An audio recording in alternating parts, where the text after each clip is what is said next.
Breaking news. President Ferdinand Marcos Sr. issued Presidential Decree No. 1006, Series of 1976, entitled Providing for the Professionalization of Teachers, Regulating Their Practice in the Philippines and for Other Purposes. It is hereby declared a policy that teacher education shall be given primary concern by the government. As used in this decree, teaching refers to the profession primarily concerned with classroom instruction, and teachers refers to all persons engaged in teaching at the elementary and secondary levels. To give further details, let's have Erwin. As used in this decree, the following shall be construed as follows.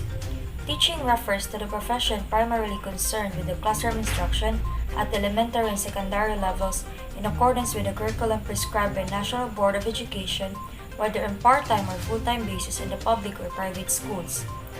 Teachers refers to all persons engaged in teaching at the elementary and secondary levels, whether on a full-time or part-time basis, including guidance counselors, school librarians, industrial arts or vocational teachers, and all other persons performing supervisory and/or administrative functions in all schools in the aforesaid levels and legally qualified to practice teaching under this decree.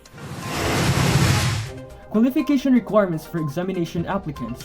No applicant shall be admitted to take the examination unless, on the date of filing of the application, he or she shall have complied with the following requirements. Must be a citizen of the Republic of the Philippines. Good moral character. Free from any physical and/or mental defects. And possesses the minimum educational qualifications. Appointment of examiners. The board shall appoint a set of examiners for every examination who are recognized authority in teacher education, and their names shall not be disclosed until after the release of the results. They shall each receive the sum of not less than 5 pesos as compensation, as may be determined by the board, but in no case shall each receive more than 18,000 per examination. Any of them who is in the service of the government shall receive the compensation herein provided in addition to his salary. The scope of examination. The examination shall consist of written tests, the scope of which shall be determined by the board, taking into consideration the teaching plan of the schools legally constituted in the Philippines. Here's the method of rating and results on the examination. For a candidate to be considered to have passed the exams, he or she must have gotten an overall average of at least 70% in all subjects, with no grade below 50% in any subject.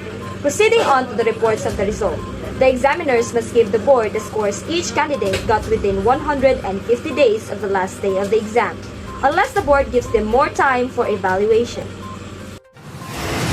Teachers who have passed examinations given or jointly by the Civil Service Commission and the Department of Education and Culture shall be considered as having passed the board examinations for teachers. The board may consider their certificates of rating as certificates of eligibility or issue an entirely new certificate upon registration of the teacher and the payment of the corresponding fees.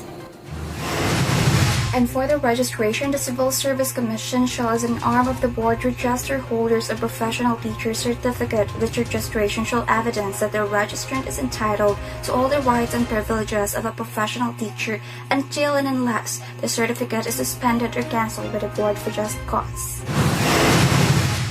Thank you, Joanna. This has been Kenji with Breaking News. Thank you for listening and good morning.